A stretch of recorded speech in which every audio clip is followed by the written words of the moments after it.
Hello बच्चों, चलिए इस प्रश्न को पढ़ते हैं और समझते हैं कि प्रश्न में हमें क्या बोला गया है। ठीक है, तो हमारा यहाँ पे प्रश्न देखें तो ये बोला गया है कि अति परवलय x का वर्ग बटा a का वर्ग माइनस y का वर्ग बटा b का वर्ग बराबर 1 के किसी बिंदु P पर खींची गई स्पर्श रेखा के निर्देशांक अक्षों पर क्रमशः a व b पर काटती है।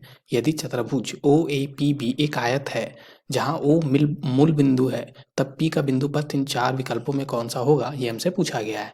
तो इस प्रश्न को हल करने से पहले हम मुख्य अवधारणा को देख लेते हैं। ठीक है, तो यहाँ पे हम बात करते हैं सबसे पहले मुख्य अवधारणा की। ठीक है, तो यहाँ पे अगर हम देखें तो हमें पता होना चाहिए कि अगर कोई भी अतिपरवलय है हमारा x का वर्ग बटा a का वर्ग माइनस y का वर्ग बटा b का वर्ग बराबर 1 दिया गया है, अतिपरवलय का समीकरण दिया गया है।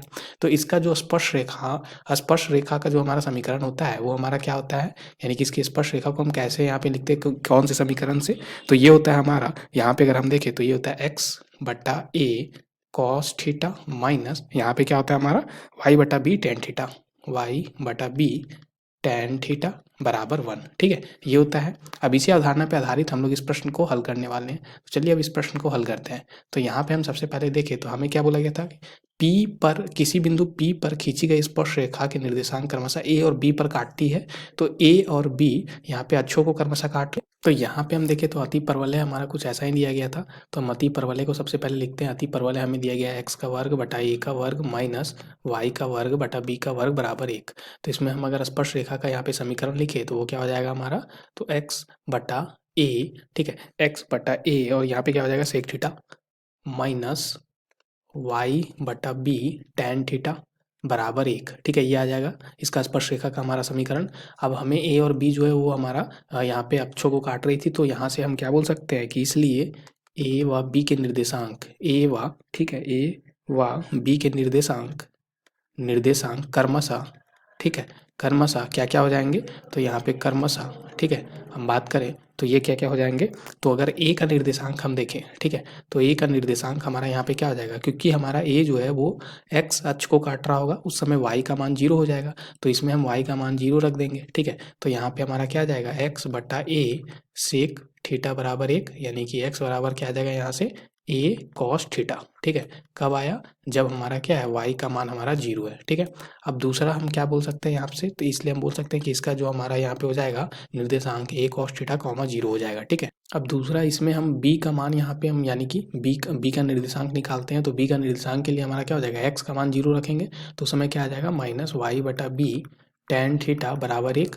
जब x हमारा 0 है तो यहाँ से हमारा y का मान क्या आ गया, तो माइनस b कॉट थीटा, यही बन जाएगा हमारा। ठीक है, तो यहाँ से हम लिख सकते हैं ये हो जाएगा 0 comma minus b cot theta. ठीक है, ऐसा कुछ आ गया, तो ये बन गया। अब यहाँ से अगर हम देखें तो ये जो है इसको हम और क्या लिख सकते थे यहाँ से, तो अब जो P है, ठीक है, तो मान लेते हैं कि माना जो P बिंदु हमारा था, जो हमारा अति परवलय पे था, उसको हम मान लेते हैं। तो उसका निर्देशांक P का निर्देशांक क्या है हमारा h कॉमा k है। ठीक है, ये हमने मान लिया। अब इसको आगे सरल करते हैं यहाँ पे, तो यहाँ से हम क्या लिख सकते हैं, तो यहाँ से हम लिख सकते हैं कि h जो होगा वो हमारा क्या हो जाएगा a कॉस थीटा, और जो k होगा वो हमारा क्या हो जाएगा माइनस b कॉट थीटा, हमने अभी निकाला। ठीक है, तो माइनस b कॉट थीटा। तो यहाँ से हम क्या बोल सकते हैं कि यहाँ से हम बोल सकते हैं कि h और k हमने निकाल लिया, और h और k हमारी क्या है निर्देशांक है किसके, बिंदु p के। ठीक है, तो यहाँ से अगर हम देखें तो ये क्या आ जाएगा हमारा, इसको अभी हमने समीकरण एक ही रखते हैं अभी इसको। ठीक है, अभी अगर हम देखें इसको समीकरण 1 बोल देते हैं। ठीक है, तो ये समीकरण 1 है, ये समीकरण 2 है। अभी हम क्या करने वाले हैं, समीकरण 2 को, ठीक है, समीकरण 2 को 1 से भाग करने वाले हैं। तो क्या मिलेगा हमें, तो यहाँ पे मिलेगा बाएं पक्ष में k बटा एच, और दाएं पक्ष में क्या मिल जाएगा, तो ये जाएगा माइनस b, और कॉट थीटा को हम क्या लिख सकते हैं, तो कॉस थीटा बटा साइन थीटा भी लिख सकते हैं। और यहाँ पे हमारा क्या है a कॉस थीटा। ठीक है, ऐसा कुछ आ जाएगा। तो ये कॉस थीटा से ये कॉस थीटा कट जाएगा, तो यहाँ पे क्या आ जाएगा माइनस b। ठीक है, और यहाँ पे हमारा क्या बचेगा माइनस b बटा a, और यहाँ पे क्या आ जाएगा साइन थीटा। ठीक है, ऐसा कुछ आ जाएगा हमारा, तो माइनस b बटा a साइन थीटा ये आ गया। तो यहाँ से हम क्या बोल सकते हैं, इसलिए यहाँ से अगर साइन थीटा का मान लिखें तो ये हमारा क्या हो जाएगा, वर्ग गुणन करेंगे तो यहाँ पे क्या बनेगा हमारा माइनस बी एच बटा यहाँ पे क्या हो जाएगा ए के। ठीक है, ए के, ऐसा कुछ आ गया हमारा साइन थीटा का मान। अब अगर हम इसका अगर दोनों तरफ वर्ग कर दें तो यहाँ पे हम लिखते हैं दोनों तरफ वर्ग करने पर।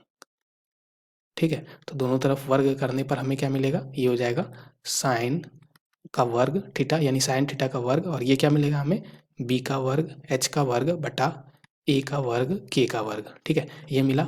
इसको हम समीकरण अभी 3 बोल देते हैं। और समीकरण 1 में हमारा क्या है, तो समीकरण 1 में हम देखें तो h बराबर समीकरण यहाँ से हम लिखते हैं समीकरण 1 से, ठीक है, हमारा क्या है h बराबर a cos थीटा है। तो यहाँ से हम लिख सकते हैं कि cos थीटा हमारा क्या हो जाएगा h बटा a, यानी कि दोनों तरफ वर्ग फिर से यहाँ भी कर दें तो दोनों तरफ वर्ग करने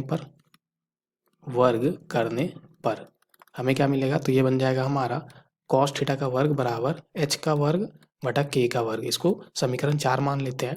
तो अभी अगर हम समीकरण 3 और जोड़ समीकरण 4 करें तो हमें क्या मिलेगा, तो बाएं पक्ष में हो जाएगा साइन थीटा का वर्ग जोड़ कॉस थीटा का वर्ग बराबर दाएं पक्ष में हमें क्या मिलेगा, दाएं पक्ष में देखें तो यहाँ पे साइन थीटा का वर्ग हमारा क्या है b का वर्ग h का वर्ग, ठीक है, ये है b का वर्ग h का वर्ग बटा a का वर्ग गुना k का वर्ग, ठीक है, और यहाँ पे जोड़ कॉस थीटा का वर्ग जो है वो हमारा h का वर्ग बटा k का वर्ग है, ठीक है, ऐसा कुछ आ गया। अब इसको आगे और सरल करें तो यहाँ से हमारा क्या आ जाएगा, तो ये तो हमारा हमें पता है, ये हमारा यहाँ पे हम त्रिकोणमितीय फलन में हम जानते हैं इसका मान क्या होता है 1 होता है, और ये हमारा क्या आ गया यहाँ से, तो ये h का वर्ग बटा k का वर्ग हमारा यहाँ पे क्या आ जाएगा, h का वर्ग बटा k का वर्ग को हम बाहर भी ले सकते हैं, ठीक है, तो अगर यहाँ पे हम ले ले बाहर तो ये हमारा क्या बन जाएगा यहाँ से h का, तो ये हमने बाहर ले लिया तो h का वर्ग बटा k का वर्ग हमारा बाहर आ गया, तो यहाँ पे बचेगा b का वर्ग बटा a का वर्ग जोड़ 1 बचेगा, ठीक है।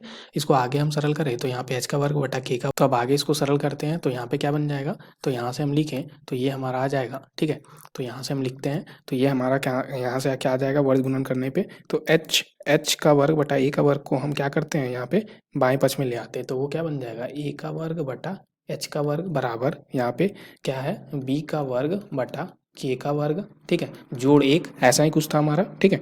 अब अगर इसको आगे हम और देखें तो ये हमारा क्या है a का वर्ग बटा h का वर्ग माइनस b का वर्ग बटा k का वर्ग, ठीक है, बराबर यहाँ पे 1 आ गया, ठीक है, ऐसा कुछ आ गया। अतः बिंदु पथ अगर p का हम बिंदु पथ लिखना चाहते हैं तो उस समय यहाँ पे हम क्या लिख सकते हैं b का बिंदु पथ p का बिंदु पथ, ठीक है, p का बिंदु पथ जो होगा उसमें एच के को हम क्या करते हैं लास्ट में एक्स वाई से यहाँ पे बदल देते हैं, तो यहाँ पे हमारा क्या आ जाएगा a का वर्ग बटा x का वर्ग माइनस यहाँ पे क्या आ जाएगा, माफ कीजिएगा b का वर्ग, ठीक है, यहाँ पे हम लिखते हैं b का वर्ग, यहाँ पे क्या आ जाएगा b का वर्ग बटा y का वर्ग बराबर 1, ठीक है, ऐसा कुछ आ गया। तो यही हमारा क्या होगा, इस प्रश्न का सही उत्तर होगा। अब चलिए देखते हैं कौन सा विकल्प जो है हमारा इसको हमारा मैच कर रहा है, ठीक। तो दिए गए विकल्पों में अगर हम देखें तो यहाँ पे हमारा कौन सा विकल्प मैच कर रहा है तो उसको हम देखते हैं यहाँ पे, ठीक है। तो दिए गए विकल्पों में हमारा यहाँ पे देख सकते हैं कि x का वर्ग, ठीक है, यहाँ a का वर्ग बटा x का वर्ग माइनस b का वर्ग बटा y का वर्ग बराबर 1, जो कि हमारा क्या है पहला विकल्प मैच कर रहा है। तो यहाँ पे हम क्या बोलेंगे कि पहला विकल्प इस प्रश्न के लिए सही उत्तर हो जाएगा। आशा करते हैं आपको इस प्रश्न का हल समझ में आ गया होगा। धन्यवाद बच्चों।